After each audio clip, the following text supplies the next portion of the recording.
بسم الله الرحمن الرحیم. ګرانو کتونکو الب خان شیرپوست تاسو په خدمت کې حاضر دی. کیمرامین دا سریاسر خان دی. په څنګ کې مې موجود دی خمانشاه کاکاهیل د پاکستان مسلم لیگ نون ضلع 400 صدر او ورسره د تحریک د ټیلپي ضلعي امیر چې کوم دی خصیب قربان صاحب. څنګه چې پرون ټیلپي دلته کې یوې پیسې راغوښتې وه د عوامو په مفادو کې چې عوامو ډېر زیات شکایت کړو چې د پاسپورټ دفتر دی د تنګي روډ نه لاړ نه شي. په هغې کې بیا اخرنۍ پرېکړه دا وشوله چې موږ به د پاسپورټ عملي سره هم میلاویږو. میا صاحب په دغه غرمه کې یقینا دا د ګنټه یوه نیمې هم د دې خلکو دپاره تېره کړله او حسیب صاحب خو د سهار نه ولې چې بوج و پیسې راغوښتل او بیا دا مشران راغوښتل خو چې کوم ملګرو ګډون وکړو نو هغوی دا غوښتل چې دا پاسپورټ دفتر هم په دې ځای پاتې شي. او بیا د میا صاحب ډېره زیاته مننه کوم په نیمه خوله باندې راته هر وخت حاضر او نن هم راته حاضر و. لاړ پاسپورټ دفتر ته عملي سره هم خبرې اترې وکړې او زموږ د وړاندې ډېرې ټینګې خبرې وکړې په هغې هم ستاینه کومه. خل به څه وي میا صاحب دا تاسو چې کومې خبرې ملاقاتونه وکړل؟ بسم الله الرحمن الرحیم. الف خان صاحب ډېره مننه ستاسو زموږ د ټولو ملګرو دوستانو زموږ د قربان صاحب دي. څنګه چې تاسو پرون پیسې راغوښتې وه په هغې کې مختلف سیاسي جماعتونو ملګرو خبرې کړې وې تفصیل سره خبرې شوې وې او ما پکې یو خبره دا کړې وه چې یاره موږ خو د عوامو سره یو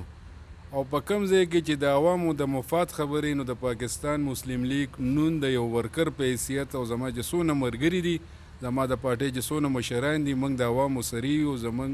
هر وخت همدردي هم ورسره یو زموږ د محبت او د مینې هغه جذبې ټول د 400 د عوامو سره دي. نو موږ رالو نن دلته کې پاسپورټ چې دی افسرانو سره عرفان صاحب دي سره د هغې نور ټول سټاف سره میلو شو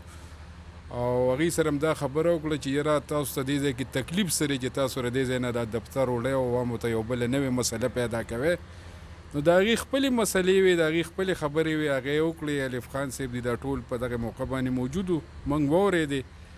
او موږ ورته دا وویل چې دلته ستاسو څه ضرورت وي دې ځای کې تاسو ته څه کمي وي نو انشاءالله دلته به د مالک مکان د طرفه هم تاسو سره تعاون وي. د مختلف سیاسي جماعتونو کم مشران راغلي د هر یو کس چې دی ټولې همدردۍ به دلته د عوامو دپاره وي نو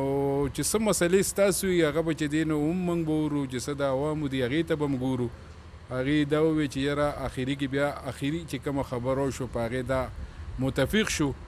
چې انشاءالله هغې هم دا وویل ډایرکټر صاحب هم دا وویل چې یاره زموږ هم مفاد د دې علاقې سره دی موږ هم د دې ضلعې اوسېدونکي یو او د دې علاقې دپاره چې څه وي نو هغه به موږ تاسو سره په شریکه کوو او باقي بره نه که منظوري راغله د دفتر د تلو نو هغه تاسو چې دی نو بره خپله رابطه وکړئ او باقي د 400 د حده پورې چې کم دغه وي زموږ چې کم دغه وي نو زموږ د طرفه به که دفتر په دې ځای کې وي نو چې ځینې کم شکایت وي هغه کمې به راته تاسو پوره کړئ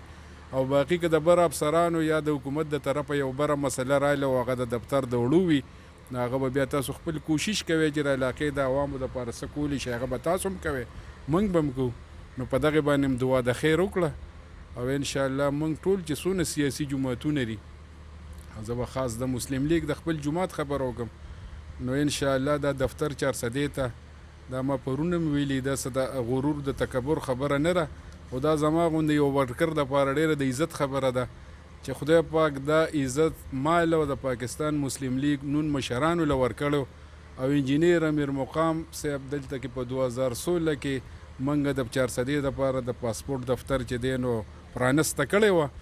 نو دا موږ د دې علاقې د مفادو دپاره راوړو د عوامو دپاره هم راوړو دې ته به ډېر تکلیف و پېښور ته به تلل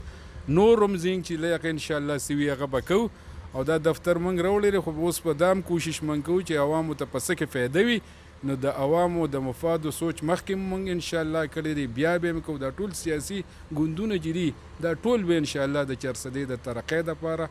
یو روشن او مستقبل دپاره به داسې سوچ کوو چې د دې علاقې د عوامو پکې پیدا هم وي دې ته پکې چې دی نو سهولت هم وي او انشاءالله را روان وخت کې به موږ ټول په شریکه باندې د علاقې د ترقۍ سوچ کوو. ډېره زیاته مننه حسیب قربان صاحب څه وایي؟ بسم الله الرحمن الرحیم. زه خو الف خان صاحب څنګه چې میا صاحب خبرې وکړه نو یقینا هغې ټوله موضوع چې کوم دی وڅېړله او تفصیلي خبرې وکړې خو زه به دومره ووایم چې هغې سره مونږ کوم ملاقات وکړو نو د هغې هم داسې څه نفرت انګیز خبرې نه وې خبرې چې کم وي نه د پښتو په اصولو باندې برابر وي خو چې کم دوی اهمه خبره دا وکړه او هغه زموږ مخې په دې باندې ونیوله چې کلي کچهرې شوې وه او په هغې کې مشرانو دا خبره د راتګ سره کړې وه چې دا دفتر چې کوم دی نو دا د پاسپورټ دفتر دپاره اهل نه دی. نو بیا میا صاحب هم موږ ټولو ورته دا خبره وکړه چې بس د دې نه بعد به تاسو په دې سیس کې ګوتې نه وخئ. هغې بلکل موږ سره اګریمنټ وکړو چې په دې کې به موږ ګوتې نه وخو او د بره نه چې څه پراسیز نو هغه که دوی کوي یا موږ نه پکې څه مدد غواړي نو میا صاحب نه نو موږ ته بلکل حاضر یو او زموږ کوشش هم دا دی چې په دې کوم ځای کې دی دلته پاتې شي نو عوامو ته به ریلیف وي ځکه نیشنل بینک او نادرا وغیره او په یو روډ باندې دي او یو ځای د چینچې چې کوم دغه دی نو هغه میسر دی. نو زموږ ورته دا خبرې وي هغې چې کومه خبره وکړه چې د دې نه مخکې کم اختلافات راغلي دي خاص کر د حاجي صاحب متعلق هغې دغه وکړو نو موږ ورته وي چې دې نه پس به نه تاسو هغه نفرت انګیز خبرې کوئ نه به حاجي صاحب دی کوي او تاسو به هم اتفاق سره خپل وخت تېروئ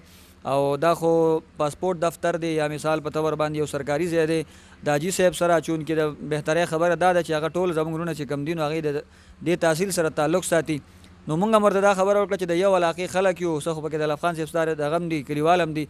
نو موږ دا خبره وکړه چې دا دفتر دی نو دې دپاره خو موږ کوششونه وکړو انشاءالله اول خو به پاتې شي دلته او د پاتې کېدو په صورت کې ما سره دا وعده مو وکړه چې کم داسې بعضې هلکا او سپک کارونه دي انشاءالله حاجي صاحب باندې موږ دا مخ وینو چې هغې به وکړي او دې نه مخکې پکې خپل کوشش کړی دی خو اهمه خبره دا ده چې په کار د اتفاق نه کار واخیستلی شي او انشاءالله چې دفتر باره کې بیا نور څه خبرونه راځي نو الف خان صاحب هغه تاسو سره شریکوي. ډېره مننه مهرباني. ډېره زیاته مننه کوم یا خمانشاه کاکا هیل صاحب خصیب قربان صاحب او بیا پرون چې په پی سي کې کوم مشران ګډون کړو د هغوی هم ډېره زیاته مننه کوو. کومو چې نو کړی نو هغوی ته دا وایو چې دا د عوامو د مفاد لپاره دا مشران په دې سره غرمه کې چې کوم دی نو دلته کې موجود دي نو په کار ده چې داسې موقع مه ضایع کوئ. دې سره څوک چې کاوش کوي کوشش کوي نو د هغوی هغه اړه کې چې کوم دی نو لږ شانتې دغه راځي خفګان راځي چې یاره دا زه څه کومه او بل څوک څه کوي. بل زموږ پکې څه مفاد دي نو ګرانو کتونکو 4 کاله مخکې دا مصور حاجي صاحب دا ما مجبوره کړی دلته کې دا ځای اسپتال او کالج دپاره چاپکري اغوستي او ما ورته حاجي صاحب نادرا دلته کې ده نو دا پاسپورټ دفتر به هم دلته کې راشي او زه خبر شوی یم چې د پاسپورټ دفتر ځي نو حاجي صاحب مې پې ور واچو بیا تې زه سیټ ته شوم بیا هغه منډې وخلې خو الحمدلله هغه دفتر دی ځای تر هغې 4 کاله دلته کې تېر شو نو چې دې کې کوم ملازمین دي زموږ ورسره واړه رالوي شو ټول د تحصیل تنګي دي زموږ ملګري دي وروڼه هم دي او دا نوکر نوم دی نوکر وي دی به نښه کارونه کوي ښه دا د پارسی لفظ دی نوکر دی به نښه کارونه کوي او نوکر به نخرې نه کوي دا د نوکر باره کې دا یو خبره مشهوره ده ځان سره ذهن کې واچوي. نو هغوی وایي چې موږ په ډیرانو ملازمت کوو موږ له خو تنخوا راکوي ما په مردان کې هم کړې ده ما په پېښور کې هم کړې ده موږ په هر ځای کې کړې ده دغه موږ ته څه مسله نشته چې موږ دلته کې کوو یا نه کوو خو د بره نه خبره ده انشاءالله کوشش به کوو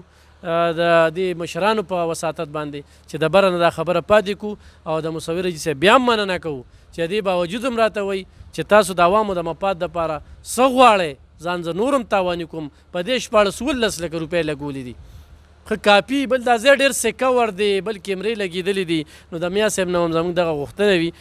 چې همدغه شانتې مخ په وړاندې پکې لاړ شي دا کم کوشش چې دی کړی چې مزید هم پکې کوشش وشي دفتر په دې ځای پاتې شي ډېره مننه خوشحاله